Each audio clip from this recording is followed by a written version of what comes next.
तुझ्या समाधीच्या पुढा उभा भाळ वाकाला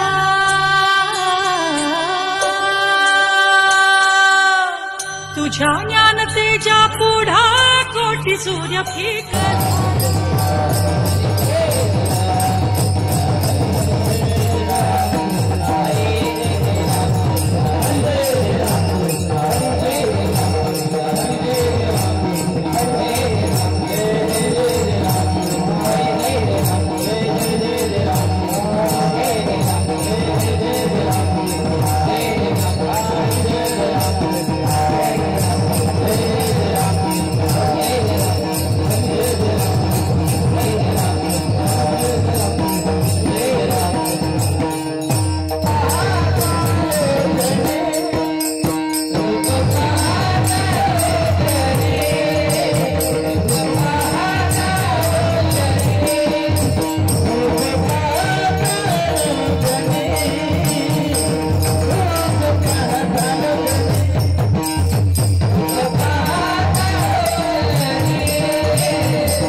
छत्रपती शिवाजी महाराजांच्या आद्यगुरु जगाचा संसार सुखाचा व्हावा याकरता आपल्या संसाराची रांगोळी करणारे श्रीमंत संत श्री तुकोबाराय यांचा असून अभंगामध्ये तुकोबाराय संत महात्मे नेमके या भूलोकावर येतात कशासाठी आणि आल्याच्या नंतर त्यांचं नेमकं कार्य काय आहे याचं सविस्तर चिंतन म्हणजे हा अभंग आहे. विठाला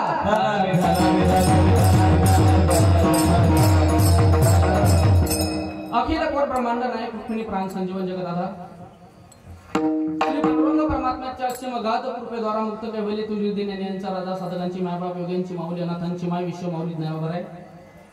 अखिल विश्वाच्या परमार्थ उद्रामध्ये व्याप्त असणारे तत्वज्ञ संत श्रेष्ठ जगद्गुरु तुकोबाराय आदी करून संत महंत भाविक उपस्थित माता भगिनी गायनाचार्य मृदंगाचार्य गावातून परिसरातून आळंदी क्षेत्रामधून उपस्थित असणारे कीर्तनकार प्रवचनकार श्रीमद भागवत कथाकार आचार्य प्राचार्य चित्रकार पत्रकार आणि आपण उपस्थित सर्व देवरूप श्रोतृवर्ग या सर्वांच्या पवित्र उपस्थितीमध्ये या कार्यक्रमाला लाभलेलं सौंदर्य अभंगाचं निरूपण करण्यापूर्वी अल्पसा परिहार द्यायचा तो म्हणजे असा की आजची सेवा ही माझ्याकडे काय निमित्ताने आली, काय कारणाने आली, आपण सर्वांना या गोष्टीची पूर्णपणे कल्पना आहे. तरी सुद्धा सांगणं हे वक्त्याचं प्रथम कर्तव्य ठरत असते. या नियमाप्रमाणे, या संबंधाने दरवर्षीप्रमाणे याही वर्षी आपल्या गावामध्ये चालत असणारा अखंड हरिनाम सप्ताह वर्ष 7वे. गेली 6 वर्ष आणि यावर्षी आपण 7व्या वर्षामध्ये पदार्पण केलं. श्री ब्रह्मलीन परमपूज्य हरिभक्तपरायण दादा धर्माधिकारी गुरुजी यांच्या 19व्या पुण्यतिथी निमित्त आणि श्री वास्तव गुरुजी यांच्या स्मरणार्थ या सप्त्याचं आयोजन आहे. हे दोन्ही महात्मे आपल्या परिसरामध्ये होऊन गेले. वास्तविक बघितलं तर दादा धर्माधिकारी कुठून आले होते कुणालाच माहित नव्हते. आणि असंच असते, काही व्यक्तीचं जवळीक अथवा सानिध्य लाभलं की व्यक्तीचं महत्व कळत नसते. कुठून येतात कुठून नाही हे आपल्याला सुद्धा माहित नाही, परंतु ते या ठिकाणी येतात कशासाठी हेच आजच्या अभंगामध्ये आपल्याला बघायचं आहे बरं का.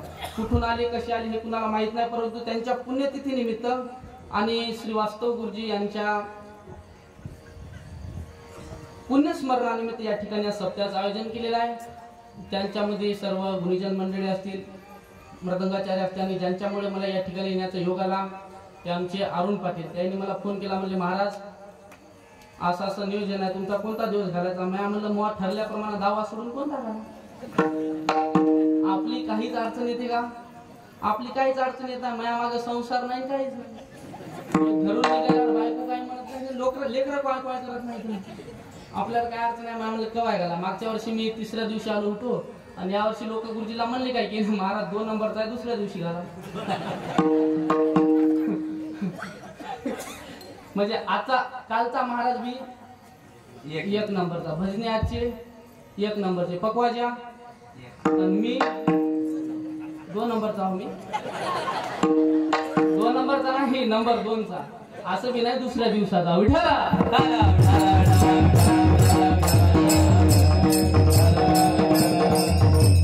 सर्व गावकऱ्यांच्या प्रेमास्तव मला या ठिकाणी येण्याचा योग आला. 2ऱ्या दिवसाची सेवा माझ्याकडे आली. मी माझं महत्भागी समजतो. कीर्तनाला उपस्थित आमच्यावर नितांत प्रेम करणारे आमचे हरिभक्तपरायण माऊली महाराज आहेत. त्याचबरोबर आमचे कोण संदीप महाराज पवनेकर, त्यांना सुद्धा धन्यवाद. आधी करून गावातील मंडळी, तुमचे नाव मला माहित नाही. तर मागच्या वर्षी होती का उभे, तरी कसं काय नाव. संत नेमके भूलोकावर येतात कशासाठी आणि आल्याच्या नंतर त्यांचं कार्य नेमकं काय आहे याचं सविस्तर चिंतन म्हणजे या अभंगामध्ये तुकोबारांनी केलं. मूळ रूपाने विचार केला तर आपल्याला बघावं लागेल संत कोणाला म्हणतात. संत कोणाला म्हणतात तशी 4 माणसं सांगितले. आपल्या इकडं बोलू नका, महिला मंडळ बोलायचं नाही. मी जेव्हा बोला म्हणलं तेव्हाच बोलायचं, कारण मी फुकट बोलत नाही. मला बोलायचे पैसे दिले ना, मी बोलायचं तुम्ही बोलायचं नाही, फक्त बोला म्हणलं तर तेव्हा बोलायचं. आपल्या इकडे 4 शब्द जोडून येतात. जगामध्ये कुठला सुद्धा शब्द सांगा त्याला दुसरा शब्द आहे.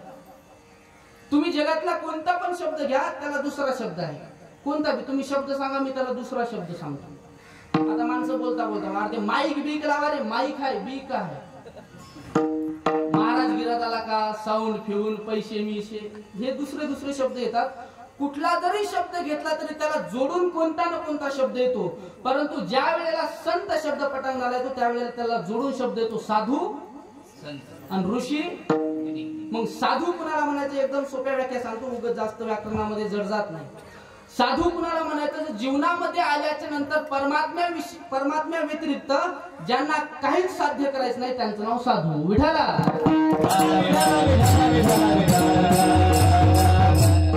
देवा व्यतिरिक्त ज्यांचं चित्त संतुष्ट आहे त्यांना संत म्हणायचं. आता ऋषी कुणाला म्हणायचं, साधू. साध्य ज्यांना काही करायचं नाही त्यांचं नाव साधू.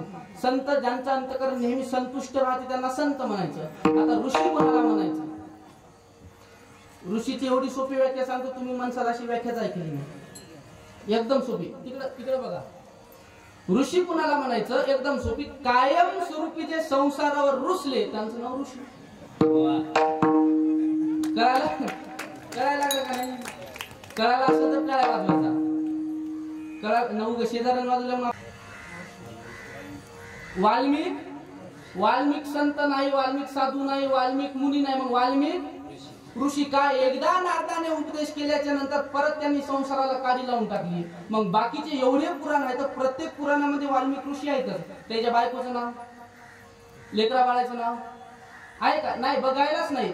एकदा संसाराला काडी लावून टाकल्याच्या नंतर परत त्याच्याकडे बघितलं नाही. त्याच्यासाठी प्रमाण आहे, रुसलो संसारा सर्प हा विकार पांढरा. जे कायम स्वरूपी संसारावर रुसले त्यांचं नाव ऋषी. आता मुनी कोणाला म्हणायचं? ज्यांनी प्रपंचाच्या बाबतीमध्ये मौन धरलं त्यांचं नाव मुनी. तुकोबरायांचं प्रमाण, नका मज पाशी वधू प्रपंचाची विषयी. विठ्ठला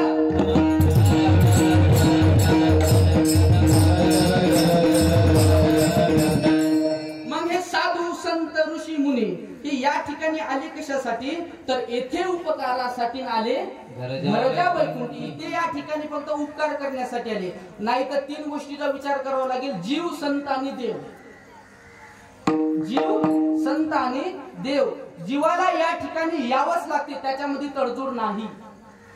कोणी तुम्ही आम्ही सगळेजण जीव या संकल्पनेमध्ये मोडतो. जीवाला जन्माला यावंच लागते. याच्या पाठीमागचं कारण आहे, आपण केलेलं कर्म जर का पूर्ण नाही झालं तर ते भोगण्यासाठी जन्म घ्यावा लागतो, एक कारण. आणि दुसरं कारण, जर का काही वासना शिल्लक राहिली तर माणसाला जन्म घ्यावा लागतो. ही भाषा कळली नाही तुम्हाला? आणखी सोपं सांगतो. आयुष्यभर जे लोकांचे आपण कुचाकुचा केल्या, याच्या टिंगण्या करतात, जेवढे काही कर्म केले असतील ते भोगायसाठी आपल्याला यावं लागतं. याची धुरेकोर, त्याच्या टिंगण्या कर, हे जेवढे आपण कर्म केलेले आहेत ते भोगायसाठी तुम्हाला आम्हाला जन्म घ्यावा लागतो, जीवाचा. चला देवाकडे. देवाचं देव सुद्धा या ठिकाणी देवाला आणावं लागतं. जीवाला यावंच लागतं, देवाला आणावं लागतं. कधी? देव सुद्धा येत असतो. यदा यदा हि धर्मस्य ग्लानिर्भवति भारत अभ्युत्थानम धर्मस्य तदात्मानं सृजाम्यहम्. किंवा परित्राणाय साधूनां विनाशाय च दुष्कृतां धर्म संस्थापनार्थाय संभवामी युगे युगे. ज्या ज्या वेळेला धर्माची हानी आणि अधर्माची वाढ होते त्या वेळेला भगवान परमात्मा या ठिकाणी येत असतो. त्याला आणायची गरज नाही, त्याला बोलवावं लागते. फक्त धर्माची हानी झाल्याच्या नंतर देव हा येत असतो. पण संत स्वतःच्या मर्जीने येतात. त्यांना बोलवणं पाठवायची गरज नाही, काही नाही. ते स्वतःच्या मर्जीने येत असतात, जीव, संत आणि देव. पण विचार करा, या तिघाचे सुद्धा कर्तव्य म्हणा किंवा कार्य हे सुद्धा ठरलेले आहे. प्रत्येकाचं कार्य ठरलेलं आहे. भगवान परमात्म्याने जीव ज्या वेळेला पृथ्वी या जीव सृष्टीचं सृजन केलं त्यावेळेला प्रत्येकाचं कारण ठरवलेलं आहे, कशासाठी जन्माला घालायचं. मग भगवान परमात्म्याने तुम्हाला जर का नरदेह दिला असेल तर तो कशासाठी?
कारण नाक परीक्षा करते, चांगला असेल ते घेऊन, वाईट असेल तर फेकून दिल्या. नाक पुढे दिल्या, खालीच काऊन दिल्या?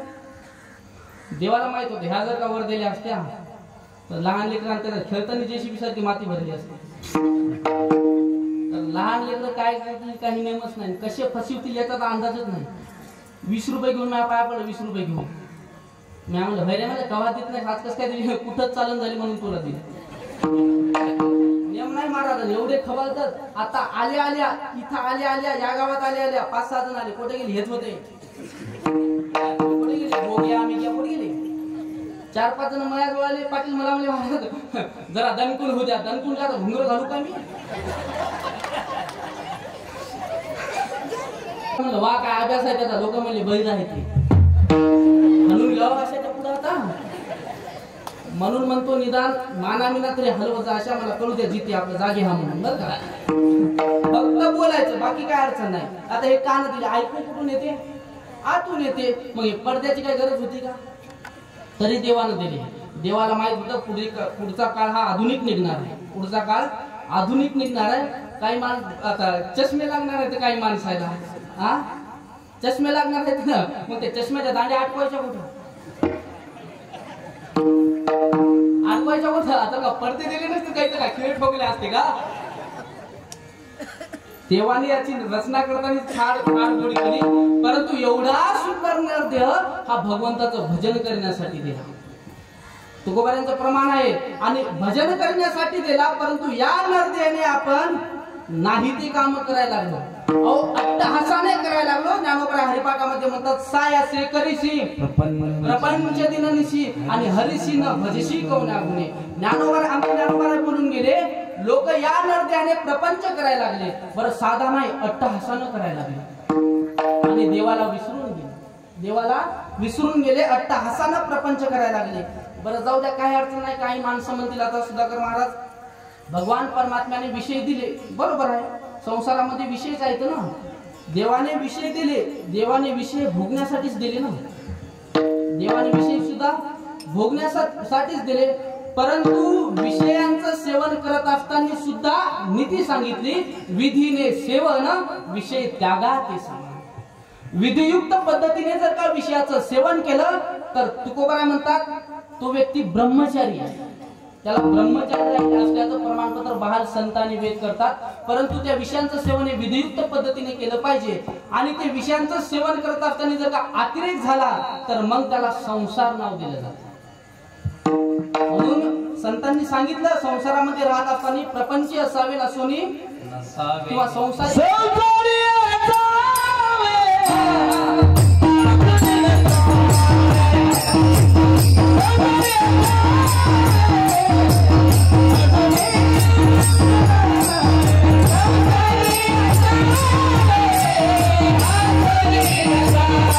जीवन जगत असताना त्याच्यामध्ये राहावं परंतु गुंतून पडू नये.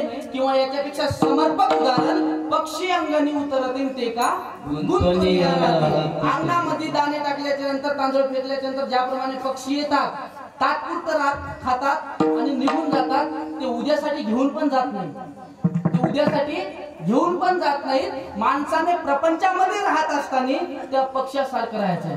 विषयाचं सेवन करा परंतु विधियुक्त पद्धतीने विषयाचं सेवन करा. आणि तुमचा आमचा जो प्रपंच चालू आहे ते आपण त्याच्यामध्ये गुरफळून गेलो, एवढे आतमध्ये गेलो, एवढे गुरफळून गेलो की याच्यापासून काही सुद्धा निष्पन्न होणार नाही. एवढे आपण प्रपंचाच्या मधामध्ये गेलो. आता ते मयातून बोलायला शोभणार नाही, परंतु माझा मुद्दा आहे आता आपल्यातून ह्या गोष्टी शोभत नाहीत, पण माझा मी तुम्हाला प्रश्न विचारतो, ज्याच्यापासून फायदा होते ती गोष्ट करायला काय अडचण आहे? फायदा होत असेल तर करा नो, काय अडचण आहे करा. परंतु ज्याच्यापासून काहीच फायदा नाही ती गोष्ट कराव का? स्वतः तुकोबा म्हणतात मिगलामध्ये होय तोटा नैसा खोटा व्यापार. दुसरं प्रमाण घ्या, तुका म्हणे लाभ होय तो व्यापार. ज्याच्यापासून फायदा होते ती गोष्ट करून घ्या. याच्यासाठी उदाहरण दिलं, एक सावकार होता 4-6 माणसं, आता दुष्काळ पडला आडी अडचण आली, म्हणजे चला सावकाराकडे जाऊन कर्ज काढू. मी काय सांगायला लागलो, ज्याच्यापासून फायदा होते ती गोष्ट करा बरं का. गेले सावकाराकडे, सावकार आम्हाला कर्ज पाहिजे, म्हणजे कर्ज भेटल ना, म्हणजे आता सावकाराचा ज्याचा तो धंदा आहे ती केलाच पाहिजे, ज्याचं त्याचं काम म्हणले आम्हाला कर्ज पाहिजे भेटल. म्हणजे बस असं मीटिंगला बसवले, मग ते बोलू लागले जी घेणारी होती ती, हे पा सावकार दुष्काळ पडला आमच्याजवळ काहीच नाही, 2 न द्या. किती न? 2 रुपये टक्क्या 2 न द्या. म्हणे जुन्या हे असं काय नाही म्हणले, 5 न असेल तर बोला म्हणा. किती न? 5 न असेल तर हे मामन म्हणे सावकार म्हणे आता काळ बेकाराला पाऊस भरपूर झाला, आता लयच वाटत असेल तर 3 न बा म्हणजे, याच्या पुढे जात नाही. काय बोलायले मग तुम्ही 3 न? आता पहिल्यासारखं काय राहिलं का म्हणे? हा पहिल्यासारखं काय राहिलं नाही म्हणे. हे पहा म्हणे देऊ वाटलं द्या म्हणे, 3.5च्या पुढे धक्कतच नाही. त्याच सावकार म्हणाला काय गोष्टी करायला म्हणजे तुम्ही माणसं हे बा तुम्ही आले म्हणजे कर्ज घ्यायसाठी पण लक्षात ठेवा म्हणे आता काय आपलं पहिल्यासारखं आपलं राहिलं नाही काका आता आपलं मी पहिल्यासारखं राहिलं म्हणजे असा सावकार म्हणाला हो हा हा कळालं मी दिला रटा बरोबर तो म्हणला आता आपलं मी पहिल्यासारखं राहिलं तुम्ही काही बी बोला म्हणे तेव्हा म्हणे 3.5च्या पुढे धकतच नाही त्या तेवढ्यात एका कोणत्या मध्ये खानदानी नालायक बसलं होतं नुसतं नालायक नाही खानदानी नालायक एका कोणत्या मध्ये बसलं होतं ते म्हणे हे बा 3 आणि 3.5च्या गोष्टी करायला म्हणे जर का 10 लाख रुपये असतील तर आता 10 न घेतो किती ना 10 लाख असतील तर 10 न हो म्हणे खिशे चापले सावकारानं हो म्हणे 10 लाख 10 न हे पा म्हणे ते खानदानी नालायक होतं ते हे पा म्हणे सावकार 9ची भाषा माझ्या खानदानीत नाही म्हणजे 11ची भाषा मी ऐकून घेणार नाही 9ची भाषा आपल्या खानदानीत नाही म्हणजे 11ची भाषा मी ऐकून घे 10 न मध्ये 10 न हो 10 न काढले पैसे खटखट मध्ये पुन्हा जाताना हे पा म्हणे पाटील एवढ्या बैठकीतला शब्द इथल्यातलाच आहे याच्या पुढे मी जाणार नाही 10 न म्हणजे 10 न हो म्हणे 10 लाख रुपये घेऊन निघून गेले 10 लाख रुपये घेऊन निघून गेलं पाटील सावकार आदल्या दिवशीच्या रात्रीपासून हिशोब लावू लागला 10 लाखाचे 10 न म्हणल्यावर महिन्याला एवढे 2 महिन्याला एवढे सकाळ झाली त्याला हिशोब करतात होता तुको बराय बेटे तुको बराय म्हणले जेहरी कस काय बराय का हो म्हणले बरं आहे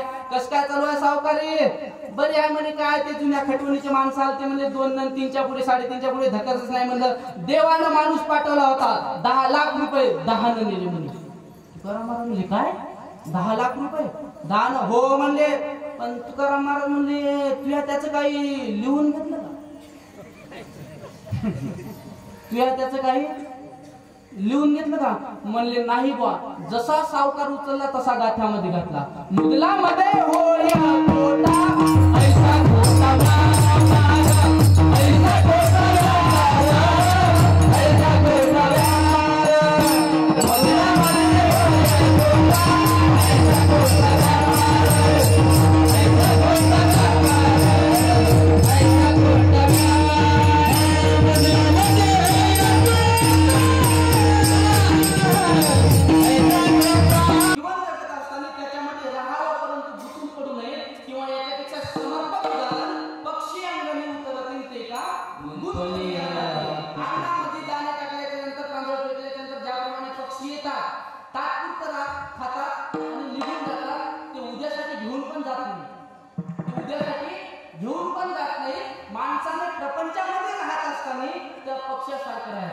विषयाचं सेवन करा परंतु विधियुक्त पद्धतीने विषयाचं सेवन करा आणि तुमचा आमचा जो प्रपंच चालू आहे ते आपण त्याच्यामध्ये गुरफळून गेलो एवढे आतमध्ये गेलो एवढे गुरफळून गेलो की याच्यापासून काही सुद्धा निष्पन्न होणार नाही एवढे आपण प्रपंचाच्या मधामध्ये गेलो आता ते मयातून बोलायला शोभणार नाही परंतु माझा मुद्दा आहे आता आपल्याकडून ह्या गोष्टी शोभत नाही तर माझा मी तुम्हाला प्रश्न विचारतो ज्याच्यापासून फायदा होतो ती गोष्ट करायला काय अडचण नाही फायदा होत असेल तर करा ना काय अडचण नाही करा परंतु ज्याच्यापासून काहीच फायदा नाही ती गोष्ट करावं का स्वतः कुठे म्हणतात भगवानामध्ये होय तुका नैसा खोटा व्यापार दुसरं प्रमाण घ्या तुका म्हणजे लाभ होय तो व्यापार ज्याच्यापासून फायदा होतो ती गोष्ट करून घ्या त्यासाठी उदाहरण दिलं एक सावकार होता 4-6 माणसं आता दुष्काळ पडला आणि अडचण आली म्हणजे चला सावकाराकडून कर्ज काढू मी काय सांगायला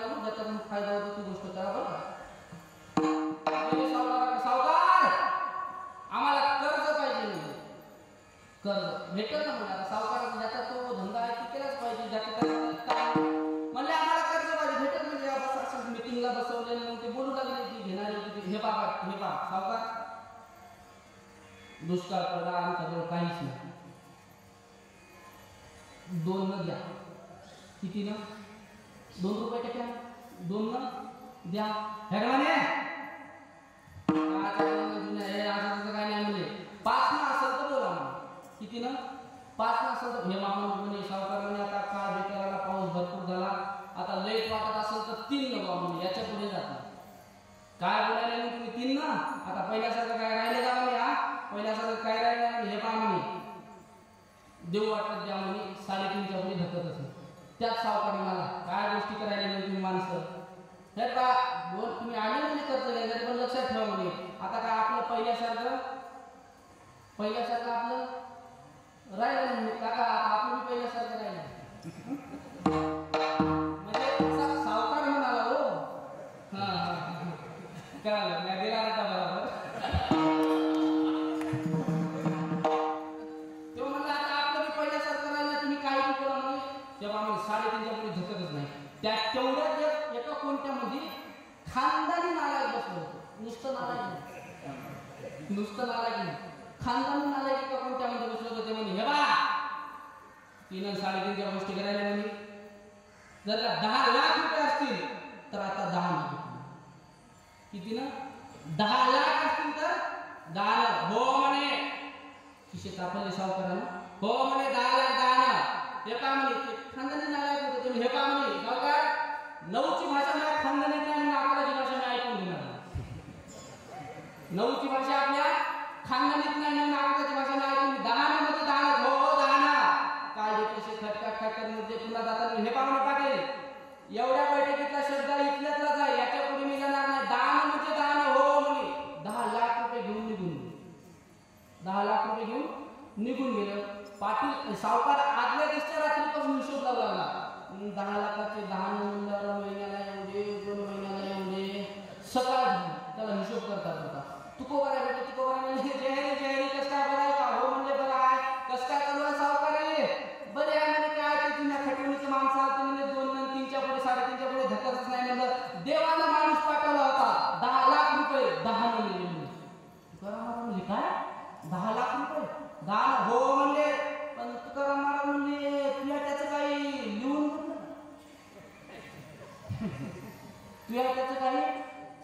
लिहून घेतलं का म्हणले नाही बा.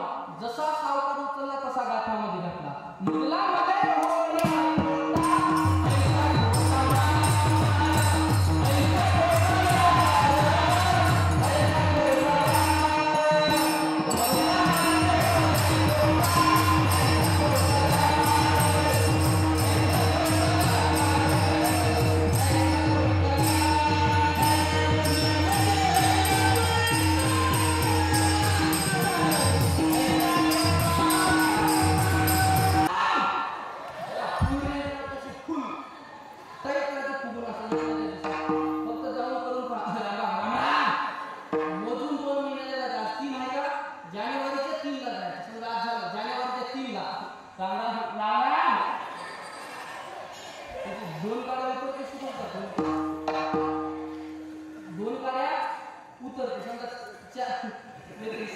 सगळे गाणे दोन काळे उतरते बरं त्याला एखादं लेकरू का झालं की मग आपण जायचं राम राम एका काढलं आणि दोघांना घरात जाणं की आपण त्याच्या जायचं राम राम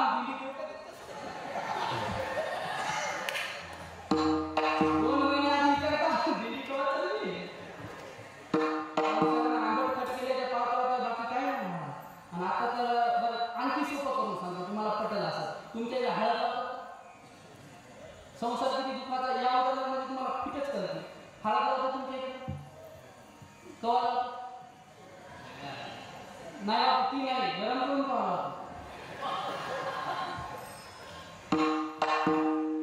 गरम करून मोकळा असा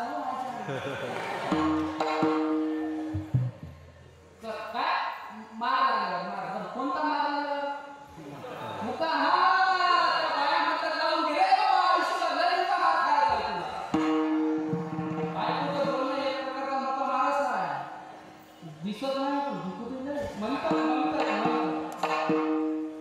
काय करता महाराज आता हल्ली तर महाराज लग्नाच्या एवढ्या पद्धती बिघडून गेल्या आता मला सगळ्यासाठी लग्न टाळले म्हणून मी तुळशीचं करत असतो टाळले त्याचं कारण आहे वेगवेगळ्या पद्धती निघाल्या पहिल्यासारखं काही झालं नाही एका लग्नाला सुद्धा करतो त्यात नवीन पद्धत निघली अंगणीला बसवलं की तोंडात पाणी घ्यायचं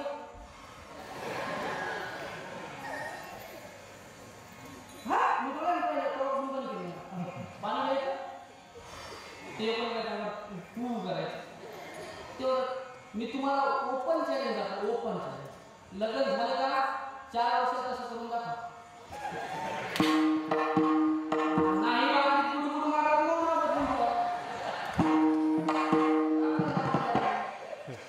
सोपा वाटायला संसार, अहो संसार दुःख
म्हणजे बराबर झाले